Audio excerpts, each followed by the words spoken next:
Hello, my spooky friends. This is Ghoulish, and I am Max Booth, a host. And today on the program, I am talking to Jarod Barbee about Splatter Westerns, which are a series of extreme horror Western books being put out by his press, Death's Head Press. It is an indie publishing company. They do all types of cool books, and lately they've gotten some recognition from these Splatter Western books. So we're going to be talking about how the Splatter Westerns came about, what all some of the books about, and what he has planned for the future. Now, this is a podcast. It's called Ghoulish, and I am Max Booth, a host. On this podcast, on any episode of the podcast, what usually happens is I, Max Booth, a host, I talk to a guest, a special guest, some would say, about any topic somehow related to the whole genre. And it just so happens to be that this episode, the topic is Splatter Westerns. But if you take a look at previous episodes, we've talked about all types of topics like,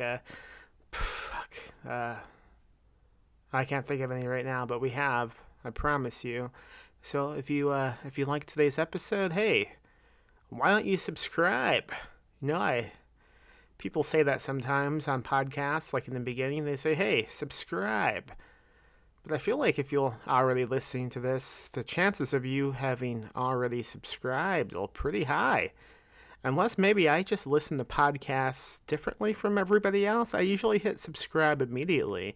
And if I don't like it, then I unsubscribe. So I guess what I'm asking you is, please don't unsubscribe. In fact, tell your friends about the podcast. Say, hey friends, subscribe to this podcast. It's called Ghoulish with Max Booth, a host.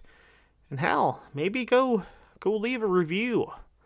One of those fancy reviews on the iTunes. And I know it's available at other places, but I don't know if you can leave reviews. Like, can you leave a review on Spotify?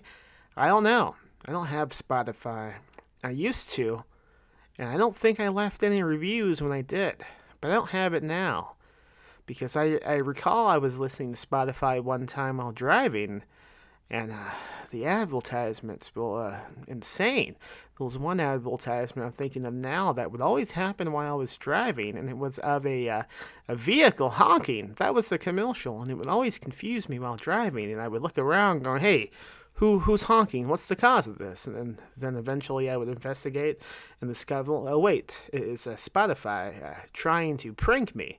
So yeah, I don't listen to Spotify now, but what I do now is I host a podcast called Ghoulish with me, Max Booth, a host. And on this episode, I am talking to Jarod Barbee about Splatter Westerns. It is a chaotic conversation, as you will soon find out, as nobody, including the guest, came prepared at all to talk about these books.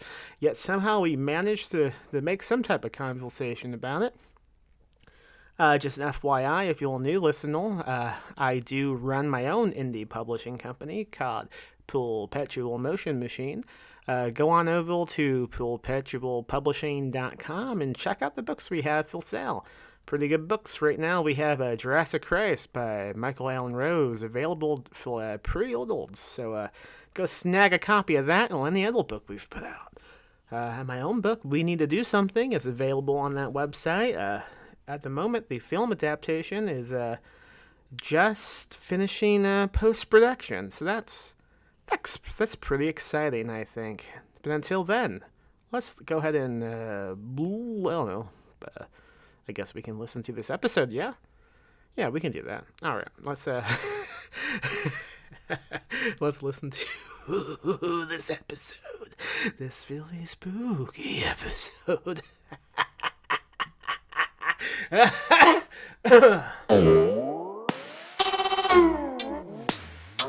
So, to begin with, I thought maybe you should tell me about how these Splatter Westerns even happened. As far as I can tell, the first one was the Magpie Coffin in, what, May 2020? Sometime in 2020? I think it was March. I mean, I'm not real sure. It was a pretty whirlwind year. But I'm thinking it was in March, between March and May, let's say. But yeah, it was the first one. Uh, and the way they came about really was my partner, business partner, that is, Patrick C. Harrison III, that really came up with the idea of the Splatter Western. And at the time, I was like, yeah, whatever. But then we started fleshing it out a bit more and got some authors together. And originally we had, I think, 7 or 8 authors signed on to do one. And then it just grew from there. I mean, after we released the Magpie Coffin, it was pretty clear that the public was ready for some Western horror in their lives. So it just really grew from there. It was Patrick's idea. I brought on a few more authors, and here we are now. We're gonna do a second run of totally different authors. Okay, so the all of these books were originally contracted. Then they weren't just like a submission that happened to fit within that genre. Like, so you guys reached out to like Wiley Young and Chris Miller and said, "Hey, write us a Western novel."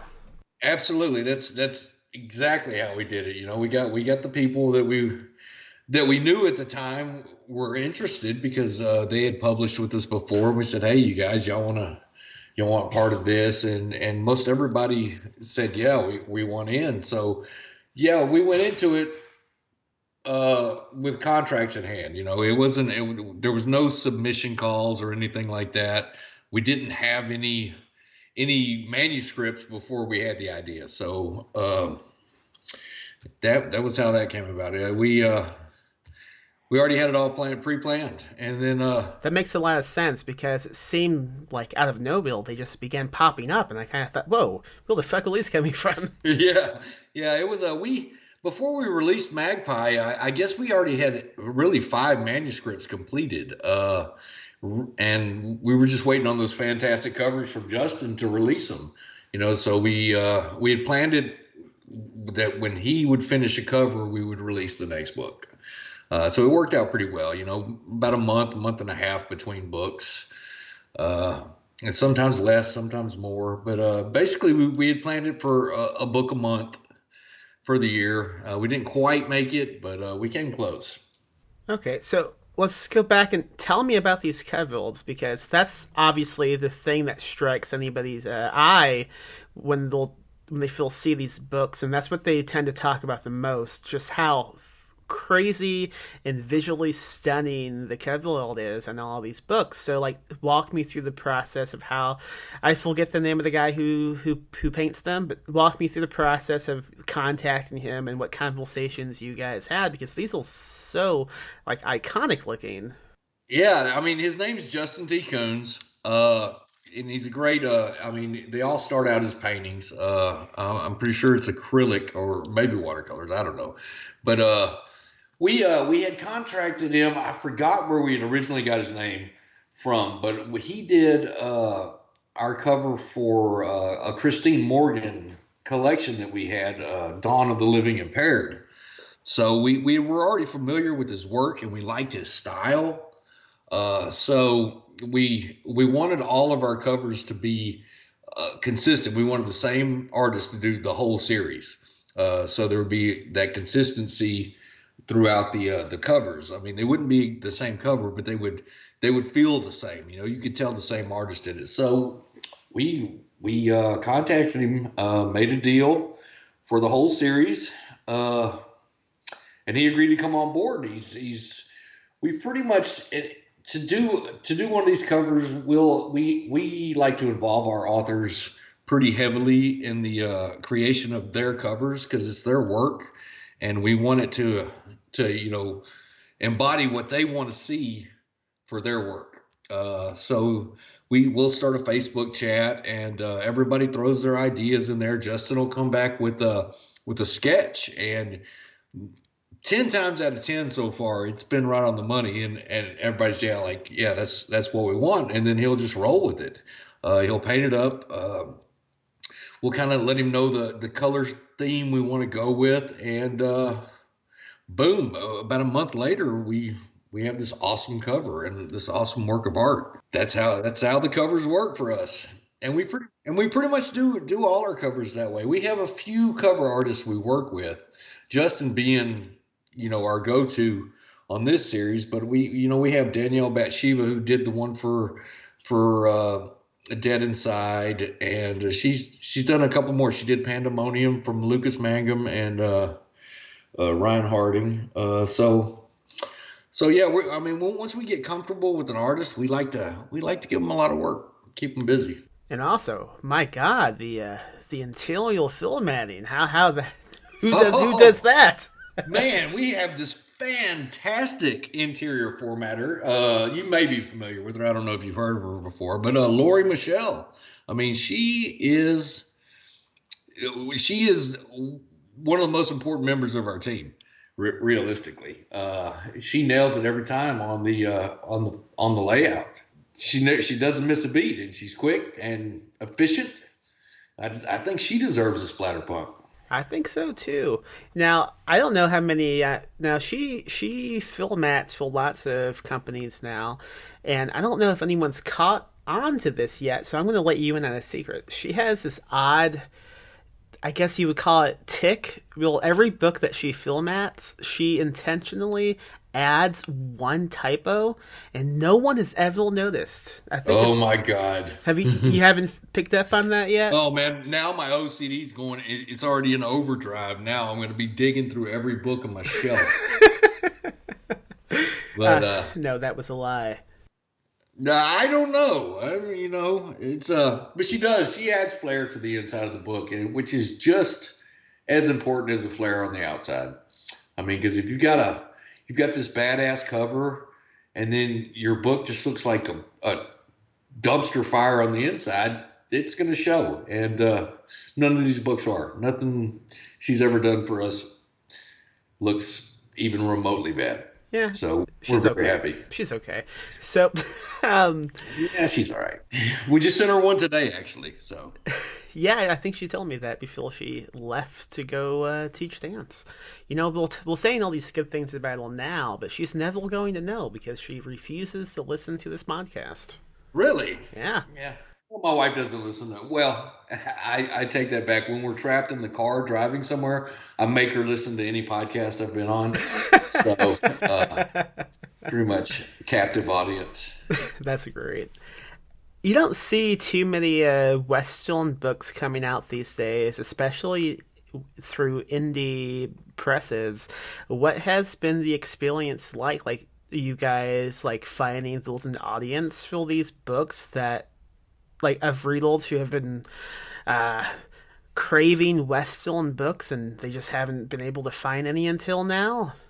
I don't know. Right now, we are experiencing kind of a renaissance with the books. I mean, people are loving them and they're buying them in a decent amount, But I can tell you that it was so we've got a lady that we hired on. You may be familiar with her, Sadie Hartman, and her and her group, the Nightworms, they really helped build our audience for these books.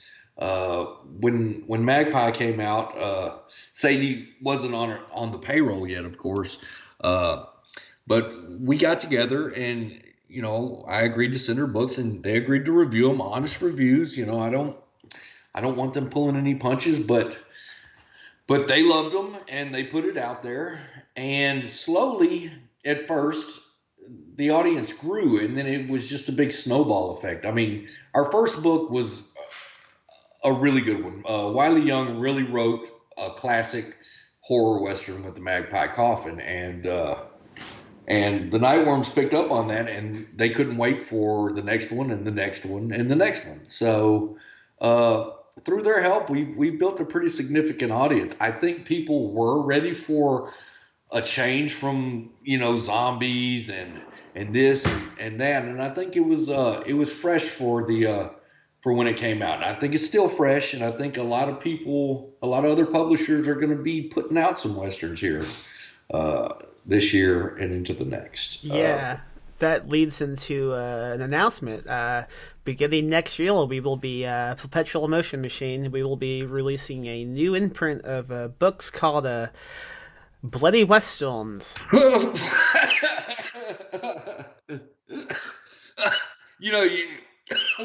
Sorry. It's okay. we laugh about that, but I mean, when we came up with it, and Patrick came up with the term splatter western, and realistically, they're not splatterpunk westerns.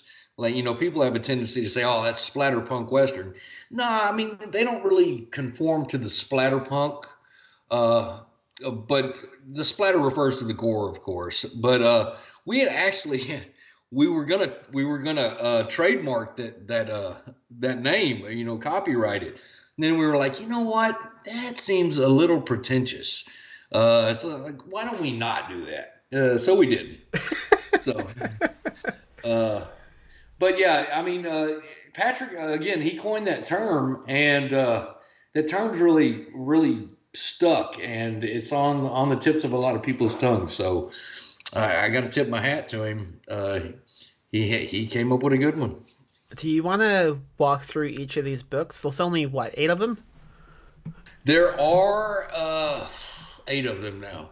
Okay, so let's go through them all and kind of give me and also the audience listening a brief idea what it's all about, and any interesting background tidbits you might that might come to mind as you tell me these things.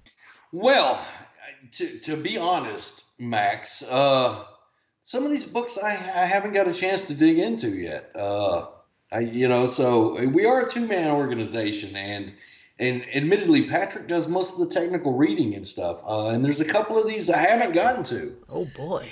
But attention authors, I will when they come out on audiobook. But no.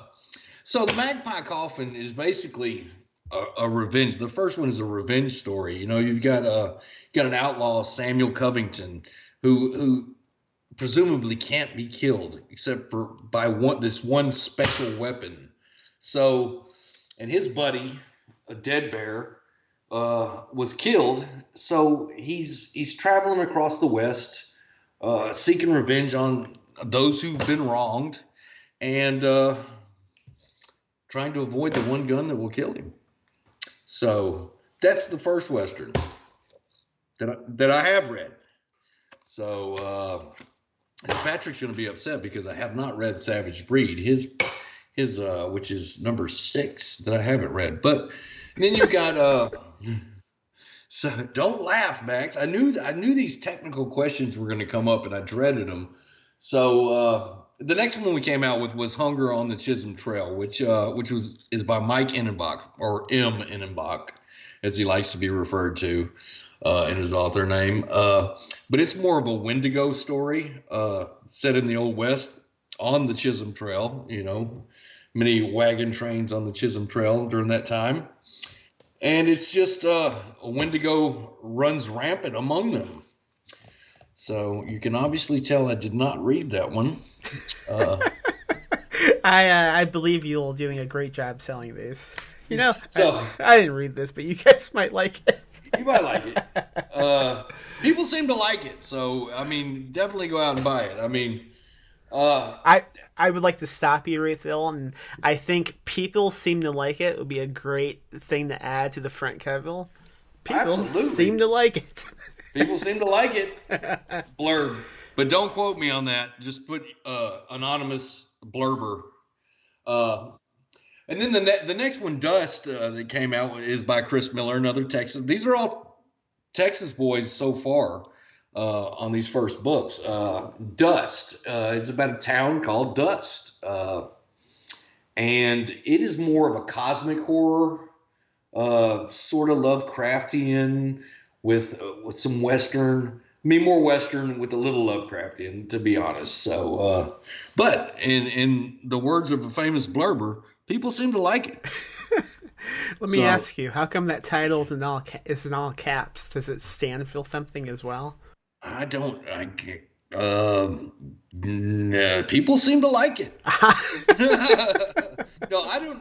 I don't know the story behind the all caps. Yeah. I'm assuming it is within that book somewhere, the answer to that question. And that's a good teaser why people should actually buy that book just to find out why they're in all caps. Because I made the mistake of putting just a normal capital at the front on the D, and I was quickly corrected. Oh man. Yeah, it was a bad scene there for 10 minutes on the old Facebook chat. So yeah, it's definitely supposed to be all caps for some reason. I mean, but people seem to like it. You know what I mean? I Yeah, I get you. can't stress that enough. After Dusk, let's see, what was After Dusk? I think that was the great and mischievous Christine Morgan with her The Night Silver River Run Red, Yes. which is almost a coming of age horror story set in the West. You know, your evil carnival and your rambunctious youngins trying to get in, and they discover that the carnival isn't as fun as one might think it should be. I didn't think they had those back then. Oh my god. Shenanigans ensue. So and then let's see. After Silver River, I mean, I really lose track of these because You have we a have some. book called Starving Zoe. Oh, Starving Zoe. Now that is another one that I haven't read. I'm thinking that it's about some hungry chick named Zoe. No, I do know that. Hold on, just 1 second, and I will Okay.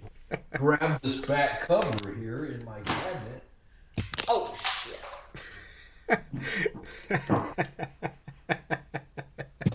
Fuck a duck. I'm a disaster. Okay, note to self: get cordless headphones next time. Right, Starving Zoe. To most, 1865 was an eye-opening year. The American Civil War was officially over, and the soldiers fortunate enough to survive the bloody conflict returned home to collect the pieces of their former lives. To young Arizonan Robert Jack, the fateful desert homecoming marked the end of all he once knew. Forgiveness is overrated. Death is final. Revenge, however, dances between the lines of mortality and eternity, but love always finds a way. So it's a love story, obviously. I assume with somebody named Zoe, although she's not mentioned in the synopsis. And I think she's probably not living. Again, this is one of those ones that people seem to like, but I haven't really gotten to read yet. Gotcha. All right, so then we move on. Let's move on, shall we? Okay. Let's move on to my partner in crime, Patrick C. Harrison's contribution to the Splatter Western, which is called A Savage Breed. Now, this book has been called rapey by some, Jesus. but I mean, I have read parts of this, and it's not rapey. There are some elements of, I'm going to say, non-consensual fornication, but no real rape. I mean, I find it interesting that you chose to promote this book by leading with that. right? You know, there was a little controversy, so I figured I'd play on that a little bit in case anybody listening knew about the controversy. I don't. What can you tell me? It was not really any controversy. I made that up. So, all right. So this is about a ruthless band of outlaws making good on their escape from execution. A mountain man seeks justice for the grisly murders of his wife and daughter. Sort of like Outlaw Josie Wells type thing, I'm feeling. A sharp tongued teenager flees her newly widowed mother in search of adventure. Amongst the eerie peaks and crevices of the Wichita Mountains, this assembly of pariahs converge. But it isn't just each other that they need to be concerned about, because there's more than frigid winds in the skies of Indian country. Okay. That's the back cover. That doesn't really say much about the contents, does it? It says enough, I think. I think you are correct. That is why I like you so much, Max, because you say so much in so few words. Well, thank you. Now, do some people seem to like this one? I don't know. I think some people do like this one. It's a good seller, and people like Patrick. He's a good dude, so it's a good one. Besides the controversy. Yeah, besides the rapiness, of it all, but other than that, people love it, So after that, what did we have after that? Oh, I Red think Station. Miss Kinsey Jennings, Red Station. Yes, people are really digging on this book, and again, I have to admit, I have not gotten around to reading that one, but Okay. it is, it is, it is. It's a small scene kind of book. It takes place in a house, a way station, back when the stagecoaches, when they had to make long journeys, they had way stations where they had to let the passengers, stay the night. I think anyone who's read Stephen King's The Gunslinger should be pretty familiar with way stations. Right, with way stations, absolutely. Now this is a bit different way station. You're not going to find Blame the Train. Blame the Train does not stop at this way station. So it's about the way station. People come, people die. The mysterious lady in red, I believe her name is Clyde. People, and I'm going to say this, seem to love her. Oh. Character, yes. She's a lovable kind of murderous character. You know what? The main thing I've learned from this interview we've had so far. Yeah. I need to read these books before I do another podcast. I think that would be a good idea. It also sounds like you're just punching wood constantly. Does it? Yeah. Oh, do you have like a wood, like a punching wood that you have just set up that whenever you talk on a podcast, you just punch it? No, that was me slamming the books on the desk, Oh. actually. I've since put those up. Thank you for letting me know that I was punching wood. I mean, some people seem to like punching wood, so it's okay. I know. It is. And this last one we have lined up is someone I've published many times, Mr. Chris Triana. Yes, Mr. Wonder Boy, Christopher Triana. Yes, he's the toast of the town at the moment. He's a machine. Yeah, tell me about this book. What is this? The 13th Coyote? The 13th Coyote. Now, this is a werewolf Western, which is a bit different from the other Westerns, which they were all different in their own right. But this is a band of outlaws who are werewolves as well. So the 13th Coyote, werewolf Western, is, it's about a town called Hope's Hill. And a grave robber unearths the corpse of a guy called Justin Thurston. And a piece of the body is missing. So that piece of the body calls the Coyotes, which is this band of outlaws. And it calls them from across the plains. What piece of the body's missing? I'm glad you asked that, Max, because I love being put on the spot by not knowing. Are we talking about a penis? I'm not going to guess that it's not a penis. I don't know. This is a massive book. Now, you can imagine that I haven't read these smaller books that we have. So you can imagine this 500-page epic novel from Christopher Triana. I have not made it through but a few chapters of it. Why do you think it's spelled with a K instead of a C? I'm talking about coyote.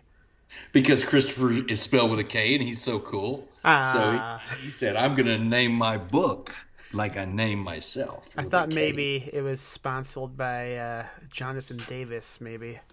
No, it's definitely all Chris Triana. Nice.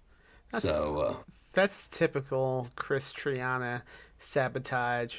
And yeah. the two books I've put out by him, he tried replacing all C's with K's, but I had to correct them two Did times you? because he kept fixing them back. I bet. I bet. That does sound very Christopherish. And I bet John Wayne put him up to it. I would not be surprised if John Wayne was involved somehow. He seems to be involved in most things, even though he pretends not to be. He does. He's very sly, that John Wayne Communale. But yeah, Chris, he's actually. Well, I'm not supposed to say that. Never mind. I was about to reveal information that I swore that I wouldn't reveal. Ah, just tell us. But I can reveal this: that he did write us a. It's sort of a crime. We're getting away from the westerns. He's written us like a crime thriller almost, very gut wrenching crime thriller in the classic Christopher Triana I'm gonna rip your guts out style. Uh, about a hitman who is hired to kill a child. How much does that cost? Ugh, I don't know, but it's obviously too much for the hitman, and that's all I'm gonna say. But this one I have read a few chapters of, and it is a very good book, and one of our beta readers seems to love it.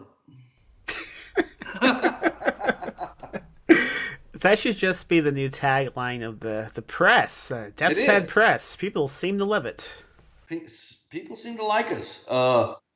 Well, here at Death's Head Press, there's a hierarchy, and I'm more of the marketing, talent acquisition type of dude, and all around just I go out and do the talking, which I'm not doing very well at. Most of the time, I do very well at. I'm not real prepared for this one because I just went through like Snowmageddon 2021 here in Texas. But yeah, Patrick is the bones of the press. He does all the technical reading. He's the man. He's the brains. I'm the brawn. Uh, How did Death's Head come to be then? How did you two get together and join this and make this company? well, that's just funny. You should ask that, Max. That I do know. Well, a couple of years ago, I had an idea for an anthology, which has since won a Splatterpunk award. It was titled "And Hell Followed." Uh, so I had this idea for this anthology, and which I was just a fan at the time, and I had no idea what I was doing or anything. So I was friends with Patrick in a couple of other groups around Facebook, and he had mentioned he was an author. I mean, they were sex groups, so I already thought he was weird. So I was like, I'm going to ask this dude about it. So I started out just inviting him. I said, hey, look, I got this idea for this anthology, and I want to put it out. Would you be interested in contributing? A story. He's like, who the hell are you? I was like, well, I'm Jared, and this is the name of my anthology. He's like, well, do you have a legitimate company? I was like, no, not really. So we proceeded to talk about it for another good 10 minutes or so. And I said, hold on a second. So I put our chat on hold, and I went and formed the LLC, Death's Head Press LLC. I said, hey, do you want to be part of a new emerging press? And he was like, yeah, sure. So and there we go. So we went to KillerCon in 2018. We had a batch of bad, terrible stickers and an even worse banner and a table and some bookmarks. And we just started. We took the idea of And Hell Followed and just started approaching authors to see if they would like to contribute to the anthology. And really, the company was started around that anthology, and we just haven't stopped since. We're learning as we go, Yeah, and I assume Death's Head comes from Silence of the Lambs. It I just thought it was a cool name when I made it up. I didn't really have Silence of the Lambs in mind when I thought of the name. I just thought it sounded cool together. And then after the fact, I was like, "Hey, man, that's Silence of the Lambs, bro. We are so cool."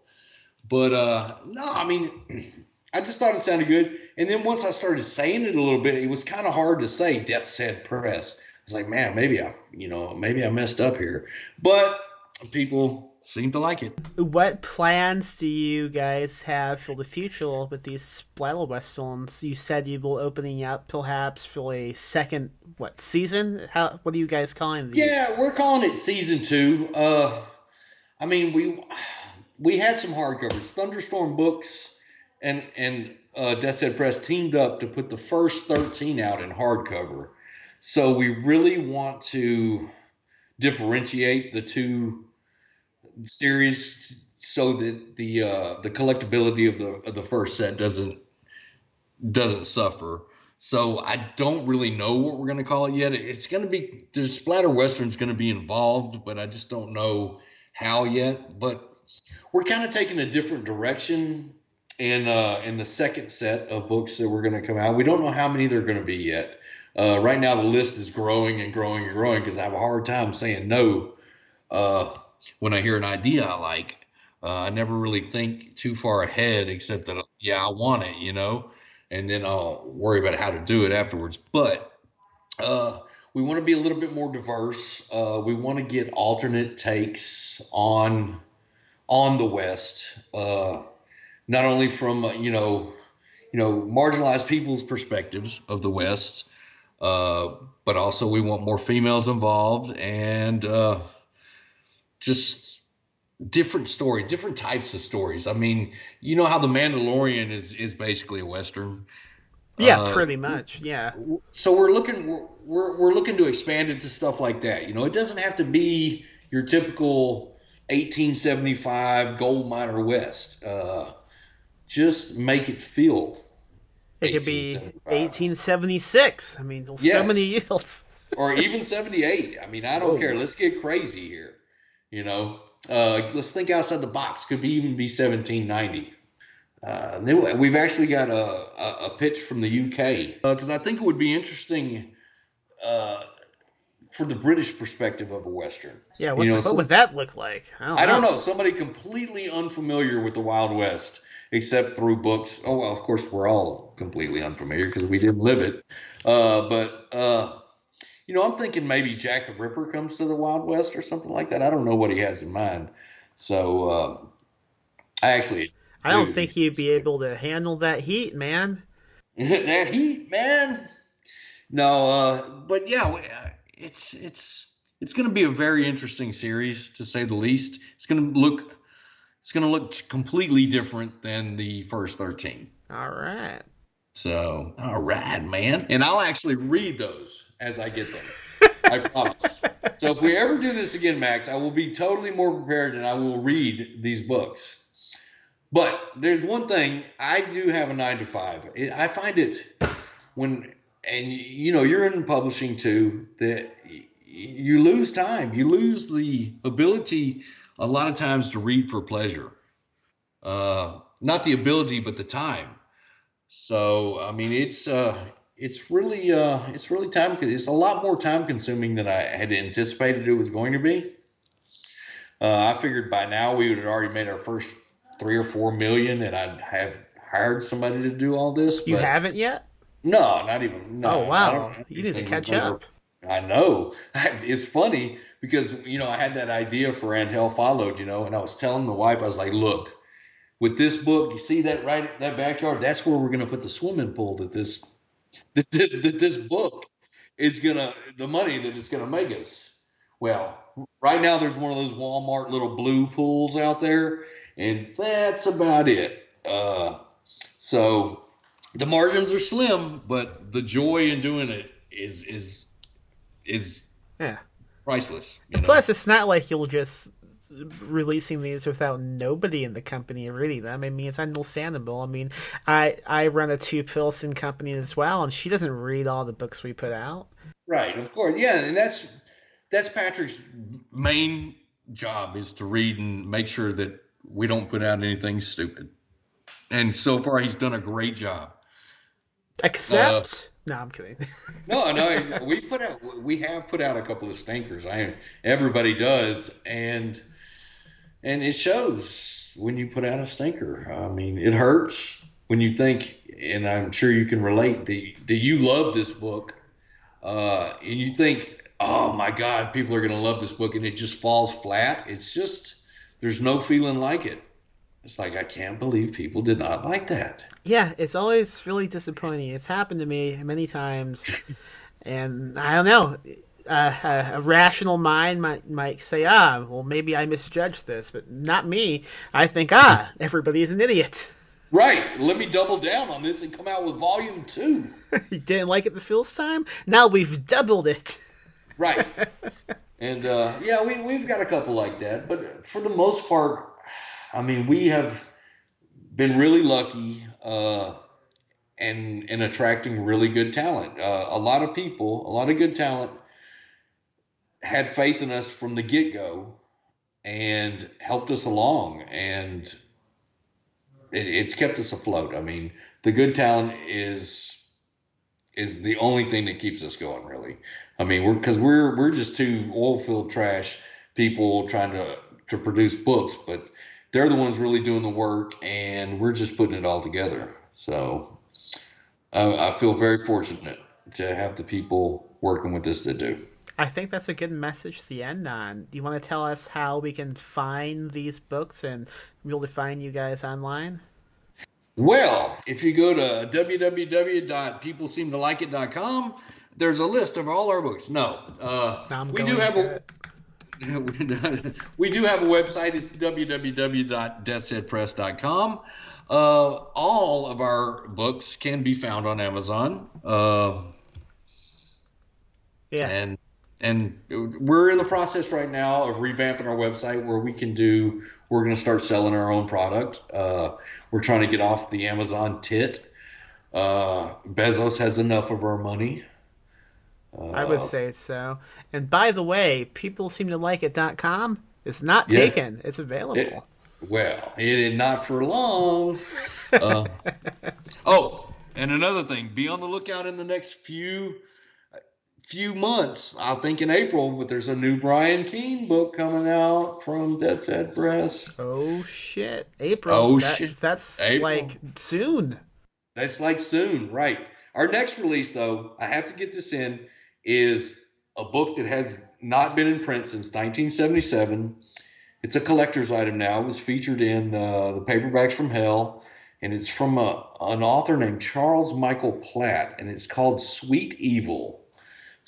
So be looking for that really, really soon, like within the next couple of weeks. In fact, I think we're going to do a cover reveal for it tomorrow. Badass. That will probably be out by the time this episode comes out. So that's awesome. Go check it out, folks listening. Sweet Evil. So yeah, you can't buy the first edition anymore. It's like it's nowhere to be found. So. Huh. And can you tell us anything about this Brian Keene book, or is that on the hush hush right now? Ooh, it's a vampire. The book's going to be called Death's Head Press Drive-In Double Feature, and the cover it's a two-story book. Matt Wilderson, you might know from the horror show with Brian Keene and the Grindcast. He teamed up with Brian Keene, and they wrote two completely. They didn't collaborate on the stories, but they each wrote a link that we decided to put them in a book together. And Brian's is all original. It's called With Teeth, and it is, as the name implies, about vampires, backwoods vampires. And Matt's is called Melancholia, and it's more of a thriller, but it is fantastic writing. Matt is a real talent that hopefully we will sign a few more books with, and just be looking for that around April 15th. That's tax pretty day. specific. That's pretty specific. I'm going to say April 15th, 16th ish. Yeah. All right. So pre-order should be up here pretty quick. Now? Let me interview you for 1 second before we go. Yeah. How was working on the set of your own movie? It You've got was amazing. it wasn't amazing. You've got to tell me because I'm totally fascinated with that. I and much congratulations and it's well earned because I've read a few of your books and they're good, man. Oh, thank you. You've got chops, brother. And one day I want to grow up to be you. I do not recommend that. Yeah. It was fun and great being on set, but also keep in mind it was in October of 2020, so lots of COVID safety precautions still in effect. So it was really claustrophobic with all the stuff we had to have on and the social distancing. So it wasn't like I could just walk up to the cast and like slap them and say, "Hey, how's it going? I'm Max." I'm Max. I wrote this. I talked to them a few times, but it wasn't. It was the whole. It was fun, but the whole set there was a lot of anxiety going on because if anyone in the cast got COVID, the movie would have been fucked because we couldn't just afford to just delay the filming, and it's a small movie with a small budget, so anything over the budget and who knows what would have happened, but we managed to get through it, and yeah, now it's in post production. Well, any word on release? When it's going No, to be out? no idea at the moment. We don't have like a distribution company in effect yet because we're still in post production. So once we finish that, the next step will be to go and sell that movie to a place like Netflix or A24, whoever wants to buy it, and Right. then they decide on the release. So if I had to guess, probably not until 2022, but that's just me guessing. Now, is this Mallerman's production company that you worked with? Yeah, he was. His company was one of the companies who produced it. Great, great, yeah. Yeah. So another question, and then I'll let you go, Max. What do you think the chances are of a live KillerCon this year? I don't think it's likely. What about you? I think it's highly unlikely. Yeah. I think we're looking at online cons for the rest of 2021. Me too. Except for a few. There's a few brave souls. I'm going up to Minneapolis for Crypticon in September. If it goes on, they'll sell you tickets for these things, but they'll cancel them at a moment's notice. So, and then it'll take you 6 months to get your money back. Yeah. It's funny. 2020, we bought like 5 different tables all through the U.S. We were going to be like, yeah, we're going to do all these fucking conventions. We're going to drive to Virginia and do that convention and all that. And then nothing happened. Right. Yeah, that's the same with us. We do Scarefest in Lexington, Kentucky, which is an undiscovered jewel. If you ever get a chance to do it, John Wayne and I went in I guess it was 2019, and we killed it. I mean, because Wow. we were one of the only booksellers there. Yeah. There was maybe a couple of other booksellers there, and people just, I mean, flocked to us. I mean, we sold out. It was great. It is definitely not oversaturated with booksellers. So if y'all want an insider's tip, if you ever get to do Scarefest in Lexington, Kentucky, don't, because I'll be there and I'm going to sell all my books. We But might, man. Now that I no longer have a day job, I don't see an issue with like, oh, well, I don't need to request off on these days. I can just fucking go and do it, which was always the biggest issue when I had a job, was trying to get the days off to do any conventions. Like Right. I think the 2018 KillerCon that you went to, I have almost no memory of it because I was also working the night shift throughout that whole Oh, weekend, so I didn't sleep for like 5 days. right. Yeah, that does. I mean, it kind of makes KillerCon cool because puts a fuzzy edge on everything. But LSD will do the same thing, and you can get to sleep afterwards. So just talk to John Wayne. The thing about LSD is people seem to like it. Yeah, they do say I like it a lot. I gotta admit, I'm a total. I love the hallucinogens. All I, right. yeah. So anyway, that's just another tidbit of information that I didn't need to put out there, but I did. And So if now anybody's got it's any extras, just throw them my way. I will trade for books. No, I'm kidding. good to know. How do you Yeah, do the royalty split with that then if you get LSD? LSD, man. I think we'll go for like just one for one on that. You give me LSD, I give you books, and we'll pretend like we never met. So if anyone listening to this runs into you at a convention, now you know how to get a book. Yeah, mushrooms work equally as well. They're good currency. Got to stay away from the marijuana because it's evil. And no, I'm subject to random hair tests. I have a hair test tomorrow, as a matter of fact. What? What's this? Yeah, They just prick it from your body? yeah. Well, they cut it like a big patch off the top of your head. What the fuck? Yeah, it's crazy. And there's no, there's ways around a urinalysis and all that, but not the hair test. I didn't know about this type of test. Oh yeah, That's they can go back strange. 90 days. Whatever you've been doing and they can go back as long as your hair is basically, uh, because as your body metabolizes the whatever's in pot the THC, it goes the byproducts go into your hair, and that's any hair. So you think you're going to get away with it by shaving your eyebrows and your head. They'll take it from your ass, your legs, under your arm, even fingernails if they have to. You can shave any of that though. Yeah, you can, but then they're probably gonna go, look, guy, you obviously don't need this job. Are you a bodybuilder and a swimmer at the same time that you need the aerodynamics and everything? But yeah, so I had a urinalysis yesterday, so it's a crazy industry I work in. So Well, good luck surviving yeah, that. Yeah. no, I'm good. I'm marijuana free for 2 years now. Been the most boring fucking 2 years of my life. Especially 2020. My God. I know I could have really used it, We all could have. but I worked in Africa for 10 years, and it was just like anything goes.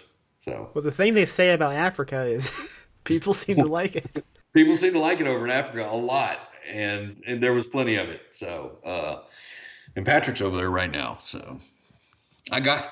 It's funny. I got him a job there where I worked, and then I bailed. It's like fuck this. So anyway, I'll I'll, I'll shut up now. I Okay. just like talking. Well, this has been a fun episode, man. Thanks for coming on and talking about books you haven't read.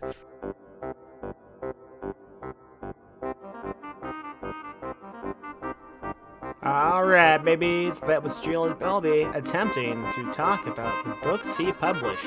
Did he succeed? I mean, maybe. The vote's still in, folks. The vote is still in. Nah, he did good. He's a good guy. Haven't read any of these books, but they sound fun. So yeah, go pick them up. And go pick up the books I published through perpetualpublishing.com. And support us on Patreon at patreon.com/PMM Publishing. And something else? Yeah, why not? Why don't you go leave a review on iTunes and all those other places? Leave a review on Spotify. Even if Spotify doesn't allow reviews, email Spotify support and email them your review. I don't know what would happen, but I'm interested in finding out.